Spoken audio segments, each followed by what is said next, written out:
Siapakah sebenarnya yang menentukan kemenangan di Sabah sekarang, parti atau personaliti calon, dan kenapa pengundi muda semakin jadi penentu?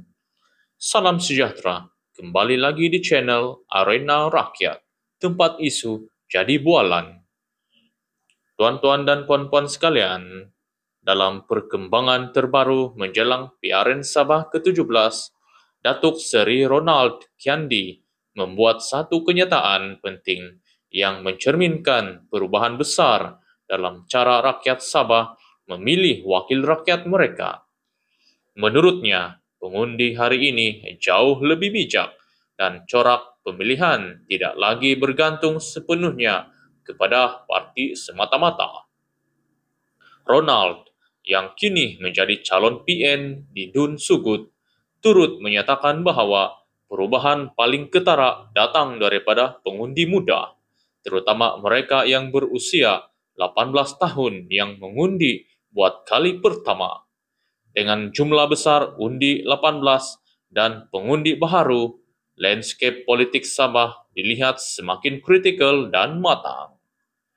Beliau menegaskan bahawa Sabah terkenal dengan keunikan politiknya, perubahan kerajaan yang kerap, wakil rakyat lompat parti, serta keputusan rakyat yang kadangkala berbeza daripada norma semenanjung. Di beberapa kawasan, pengundi tetap memilih individu yang berkhidmat walaupun calon tersebut pernah bertukar parti.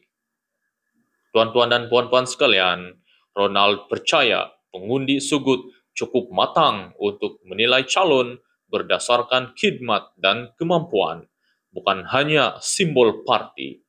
PRN kali ini akan menyaksikan pertarungan 7 penjuru, termasuk calon daripada BN, UMNO, GRS, Gagasan Rakyat, Warisan, PPRS, PIS, serta calon bebas. Kerusi Sugut sendiri bukan kerusi mudah. Pada PRN 16, ia dimenangi Datuk James Ratib dengan majoriti lebih 1,600 undi. Maka PRN kali ini bakal menjadi salah satu saingan paling sengit antara personaliti berpengaruh di kawasan tersebut.